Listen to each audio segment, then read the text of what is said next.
അടിമുടി ദുരൂഹമാണ് KPCC president K സുധാകരനും മോൺസൺ മാവുങ്കലും തമ്മിലുള്ള ബന്ധം.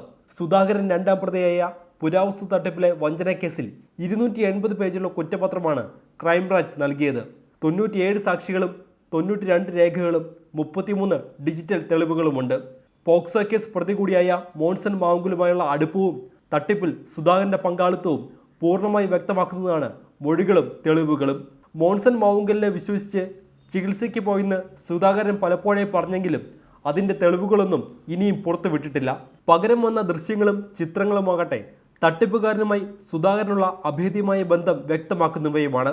തൻ്റെ പേര് അനാവശ്യമായി ഉപയോഗിക്കുന്ന മോൺസണെതിരെ നിയമ നടപടി സ്വീകരിക്കുമെന്നാണ് സുധാകരൻ പറഞ്ഞിരുന്നത്.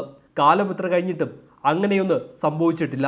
തൻ്റെ പേരുപയോഗിച്ച് സാമ്പത്തിക തട്ടിപ്പ് നടത്തിയ വ്യക്തിക്കെതിരെ 3 വർഷം കഴിഞ്ഞിട്ടും കേസ് ഫയൽ ചെയ്യാൻ സുധാകരൻ തയ്യാറാകാത്തത് ദുരൂഹമാണ്. 2021 മോൺസൺ അറസ്റ്റിലായതിന് പിന്നാലെയാണ് സുധാകരനുമായുള്ള ബന്ധം പുറത്തു വന്നത്. ഇത് നിഷേധിച്ച് സുധാകരൻ വാർത്താ സമ്മേളനം നടത്തി. വൈകാതെ ഇരുവരും ഒപ്പമുള്ള ചിത്രങ്ങൾ പുറത്തായി. ഇതോടെ കേസ് കൊടുക്കുമെന്ന് സുധാകരൻ പ്രഖ്യാപിച്ചു. അന്ന് ജയിലിലായ മോൺസൺ ഇപ്പോഴും അകത്താണ്. എന്നാൽ മോൺസൺ മാപ്പ് അപേക്ഷിച്ചതിനാൽ കേസ് കൊടുക്കുന്നില്ലെന്നാണ് സുധാകരൻ പിന്നീട് പറഞ്ഞത്. ജയിലിൽ കിടക്കുന്ന മോൺസൺ മാപ്പപേക്ഷ നടത്തിയത് എപ്പോഴെന്ന ചോദ്യത്തിന് മറുപടിയില്ല.